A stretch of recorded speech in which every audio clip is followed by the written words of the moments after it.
اور اللہ نے جو تم پر احسان کیے ہیں ان کو یاد رکھو، اور اس کے عہد کو بھی جس کا تم سے قول لیا تھا، یعنی جب تم نے کہا تھا کہ ہم نے اللہ کا حکم سن لیا اور قبول کیا۔ اور اللہ سے ڈرو، کچھ شک نہیں کہ اللہ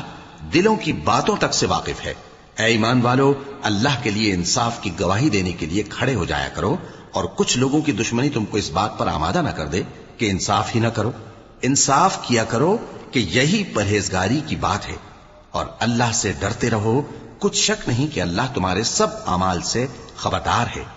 جو لوگ ایمان لائے اور نیک کام کرتے رہے، ان سے اللہ نے وعدہ فرمایا ہے کہ ان کے لیے بخشش اور اجر عظیم ہے، اور جنہوں نے کفر کیا اور ہماری آیتوں کو جھٹلایا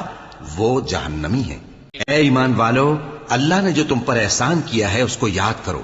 جب کچھ لوگوں نے ارادہ کیا کہ تم پر دست درازی کریں تو اس نے ان کے ہاتھ تم سے روک دیے، اور اللہ سے ڈرتے رہو، اور مومنوں کو تو اللہ ہی پر بھروسہ رکھنا چاہیے۔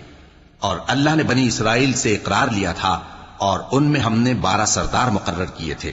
اور اللہ نے فرمایا کہ میں تمہارے ساتھ ہوں، اگر تم نماز پڑھتے اور زکات دیتے رہو گے، اور میرے پیغمبروں پر ایمان رکھو گے اور ان کی مدد کرتے رہو گے، اور اللہ کو قرض حسن دو گے، تو میں تم سے تمہارے گناہ دور کر دوں گا، اور تم کو بہشتوں میں داخل کروں گا جن کے نیچے نہریں بہ رہی ہیں۔ پھر جس نے اس کے بعد تم میں سے کفر کیا تو وہ سیدھے رستے سے بھٹک گیا۔